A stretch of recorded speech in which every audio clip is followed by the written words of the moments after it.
Así comenzaba, con esta imagen, comenzaba uno de los casos más extraños y violentos de los últimos años. Con ese hallazgo que veíamos recién, hallazgo de restos. En el año 2008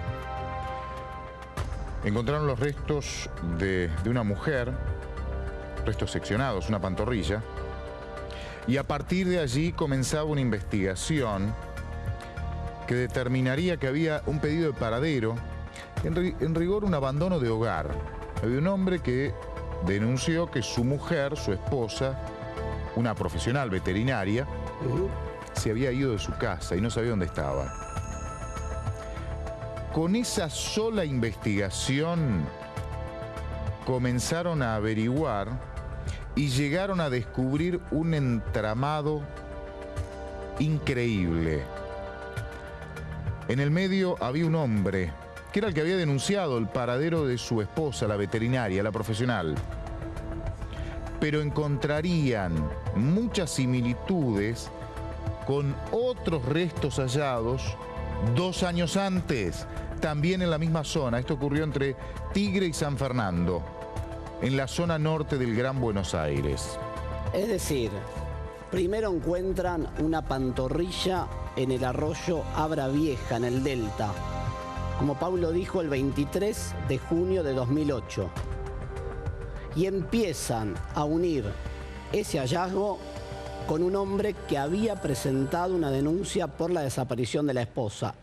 Y después van a unir esa pantorrilla con el hallazgo de otros restos humanos en mayor cantidad 2 años atrás. Ahora, la historia que vamos a contar esconde un final inédito para la justicia argentina. Jamás pasó lo que estamos contando ahora, que un asesino, que un hombre condenado por asesinar mujeres, por descuartizar mujeres, solo por la condición de mujeres de las víctimas, pida que le apliquen lo que se llama el suero de la verdad para declarar ante un tribunal. Vamos a contar hoy en el expediente... ¿Qué es el suero de la verdad? ¿Existe el suero de la verdad? ¿Se aplicó alguna vez en la Argentina? ¿Se aplicó en este juicio? ¿Y quién es Jorge Lubrano?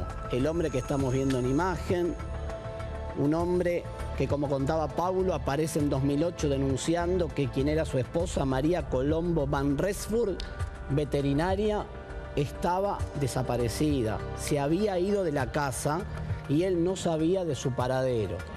Y a partir de esa denuncia que hace este hombre que vemos en imagen, Jorge Lubrano, empieza la DDI de Tigre San Fernando con el comisario Lute a unir los casos, a tratar de establecer vínculos entre la pantorrilla de 2008, restos humanos de 2006 y en el medio este Payumbanda.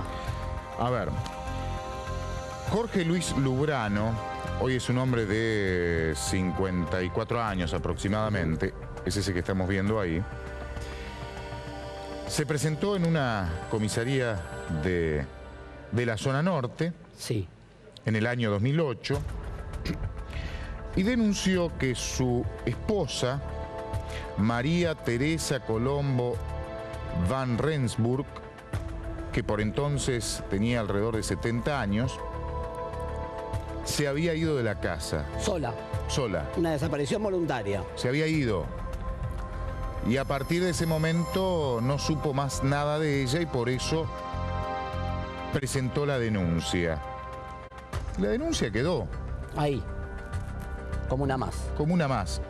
No era muy puntual, era algo bastante genérico, había una denuncia. Hasta ese Eso momento, es cierto. Hasta ese momento, Paulo, no aparecían otros familiares, hasta ese momento, reclamando por la aparición de María Colombo Van Rensburg. Solamente su esposo diciendo, mi mujer me dejó y se fue. Pero había hijos. Había 2 hijos en realidad. Una hija que empezó a preguntar. Y un hijo de la profesional, de la veterinaria, que por entonces vivía en los Estados Unidos y trabajaba en el Departamento de Estado de los Estados Unidos. El Departamento de Estado es la Cancillería de los Estados Unidos. Año 2008. Y empezó a preguntar. ¿Dónde está nuestra mamá? Y aparecen a surgir sospechas también. Porque ellos consideraban que su madre había sido engañada por su pareja. Que en realidad Lubrano era un vividor. Que había enamorado a esa señora sola. De 70 años. De 70 años. Veterinaria. Por su posición económica, una señora que estaba en muy buena posición económica, que era lo único que le interesaba. Esto lo aportan, Paulo, los hijos, sobre todo el hijo que estaba en los Estados Unidos, que dicen cuando se enteran que su madre no aparece, que este hombre Lubrano, que era la pareja de la madre, era un vividor y empiezan a sospechar el peor final. En la subDDI de Tigre, donde se investigó el caso, recordaron por entonces que año 2006, 2 años antes, año 2006, que es el tiempo que llegó esta investigación, es realmente impactante. En la zona también en la zona norte, en la zona de Río Luján, puntualmente en San Fernando, jurisdicción de San Fernando, en Río Luján, habían encontrado restos de una mujer que nunca pudieron identificar. Llevaba 2 años esos restos sin humanos, ser identificados, que son estos que vemos a pantalla partida. Una cabeza en primer lugar y después el torso. En esa bolsa marinera, ¿no? De una mujer que tenía algunos tatuajes. Tatuajes que hicieron pensar en ese momento a los investigadores que podía ser una mujer que pudo haber estado en algún instituto de menores. Mirá. Pero no más que eso. Y nadie había reclamado por esa mujer. Es decir, Paulo, que tenían hasta este momento una pantorrilla de 2008 sin identificar y restos de 2006 sin identificar. Que subrayamos este punto. No pertenecían a la misma mujer. Tenían en claro eso, que sí, no era la misma mujer. La pantorrilla de 2008 no era compatible, los restos, con esos restos que estamos viendo ahora, hallados en el año 2006, pero sí en la misma zona. Ese era un dato. Era un dato importante. Y empiezan a indagar. Y descubren que allá por el año 2006, Lubrano, que era pai umbanda o algo así, que tenía también un santuario. Vamos a ver en el Delta del Tigre, ya lo vamos a mostrar al santuario, porque tiene cierta importancia, una importancia vital en esta historia. Tenía otra pareja, había tenido otra pareja en el año 2006. Ahí está el santuario, mirá. Ese es el santuario en Tigre, en el Delta del Tigre. Empiezan a reconstruir, por un lado, el origen de los restos y por otro lado, quién era Lubrano. Con datos aportados por los hijos. Sin trabajo estable. Y sobre todo con los datos aportados por los hijos de Catalina. De la señora desaparecida. De María Colombo Van Resburg, la señora desaparecida en 2008.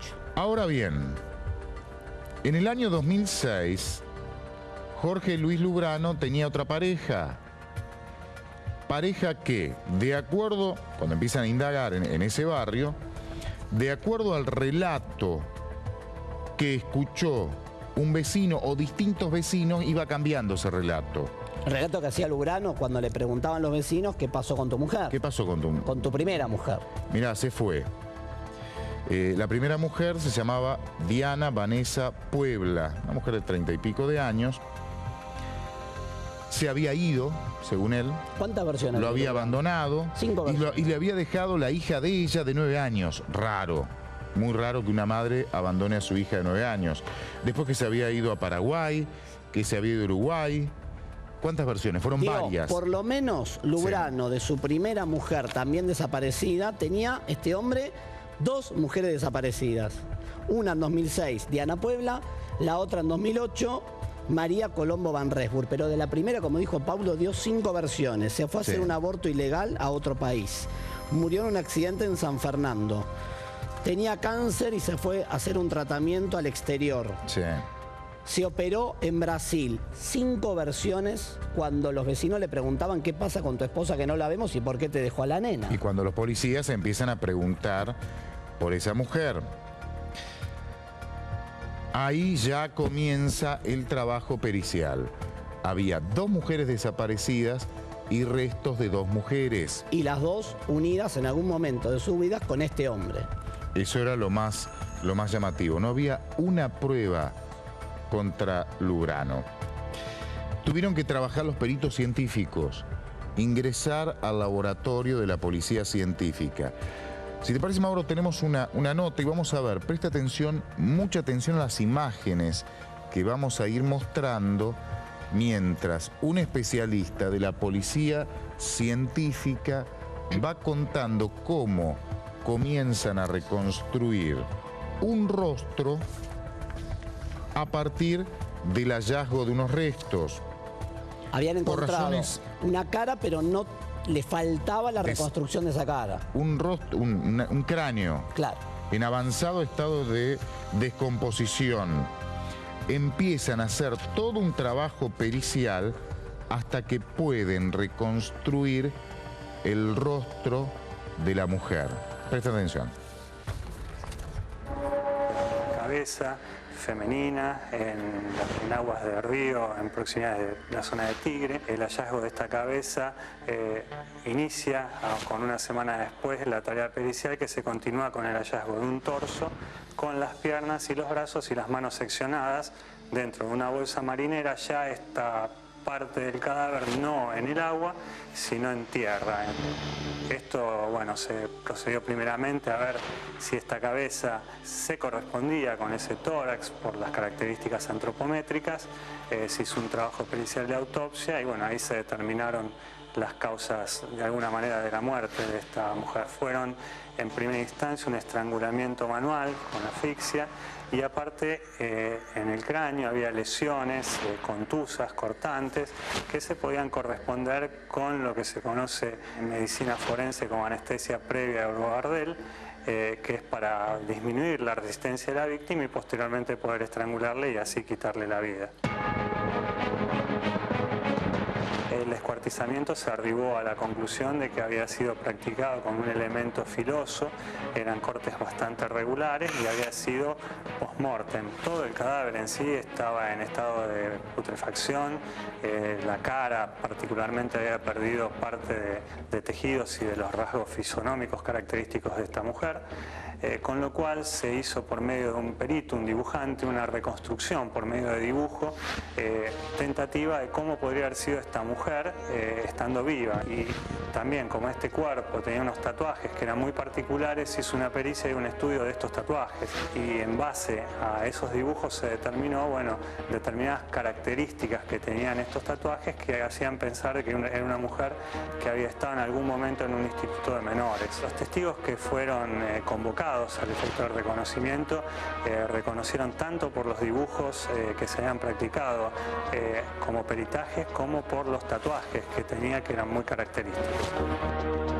Entendemos que la sección de las manos a nivel de las muñecas de la víctima tenía como objeto, junto a la amputación de la cabeza en este caso, evitar el reconocimiento de esta mujer por parte de la investigación.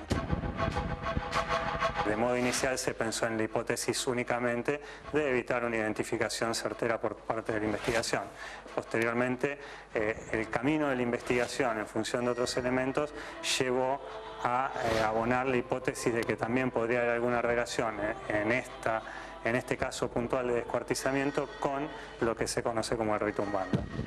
El segundo caso que se investigó en cuanto al hallazgo de un segmento corporal de la segunda víctima mujer en este hecho es el hallazgo de una pantorrilla. Ayudó el hecho de que hubiera una denuncia por averiguación de paradero de la víctima que pudo identificarse posteriormente. También obviamente fue imprescindible porque no había ningún tipo de antropometría que pudiera ayudar, ni huellas dactilares, ni ningún otro tipo de forma de reconocerlo. Las técnicas modernas de ADN en la genética forense que permitieron de algún modo establecer la filiación de este único segmento corporal que pudo hallarse de este segundo cadáver con la hija de esta víctima.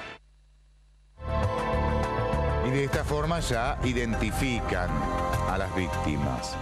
Año 2008, la denuncia por la fuga, o que se fue, María Teresa Colombo Van Rensburg, de 72 años, la veterinaria. A partir de un estudio de ADN de esos restos hallados, tiene nombre y apellido. Pero el primer cuerpo, este que vemos en imagen, que es este, el del año 2006, era más complejo todavía. Lo que tengo aquí es parte del peritaje. Vamos a verlo, lo tenemos grabado. Es porque tenía interesantísimo. tatuajes. Tenía tatuajes. El valor. Cuando sacan el cuerpo, ¿no?, de esa bolsa, mire. Ahí está, Paulo, mira. Un corazón con la letra D. Esto lo tienen que reconstruir para tomar fotografías, ¿eh? Fue un peritaje muy completo Una que flor. hizo. Y ahí esa flor, en otra parte del cuerpo, Daniel Abraham Antimán, estoy nombrando los peritos, Eduardo Fabián Ruiz, Alberto Suárez y Claudio Crochinelli,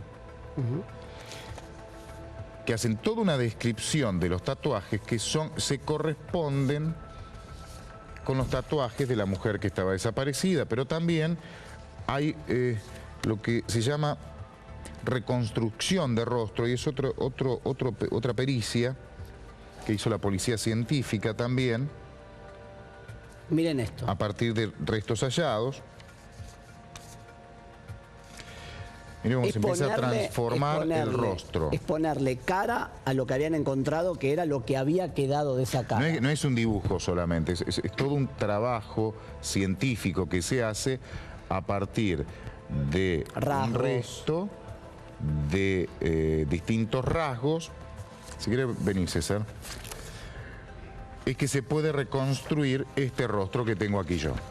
A ver si me pueden tomar acá.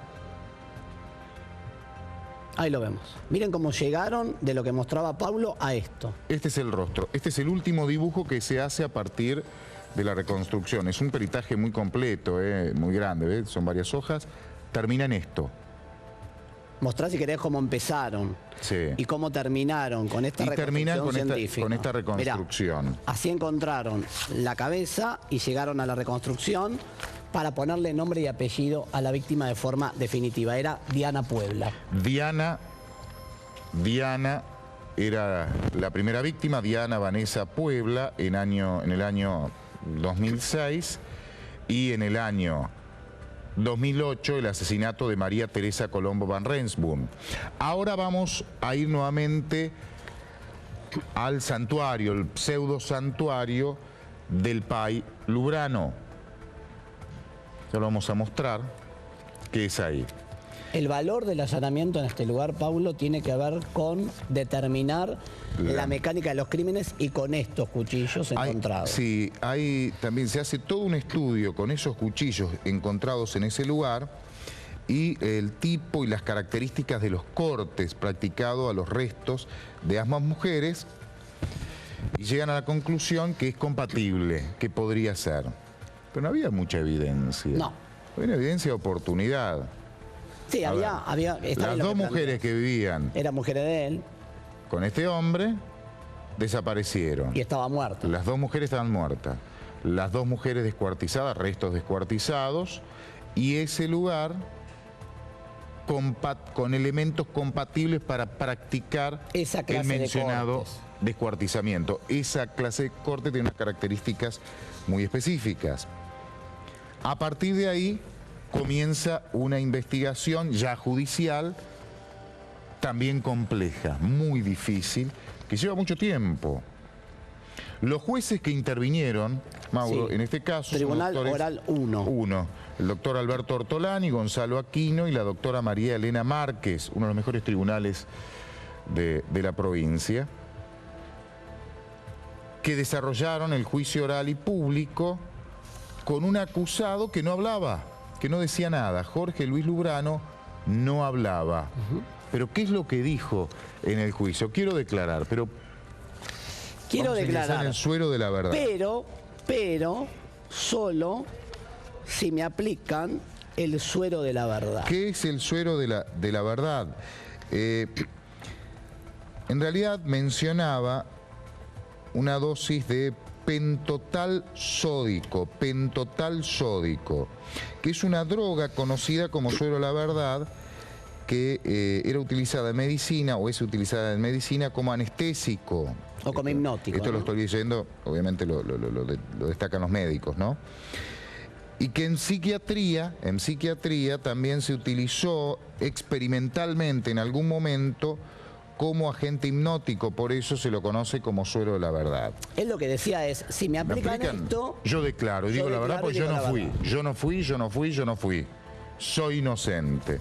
El tribunal analizó esta presentación de la defensa, lisa y llanamente la descartó por considerar que era un disparate. Era un disparate. Finalmente lo condenaron.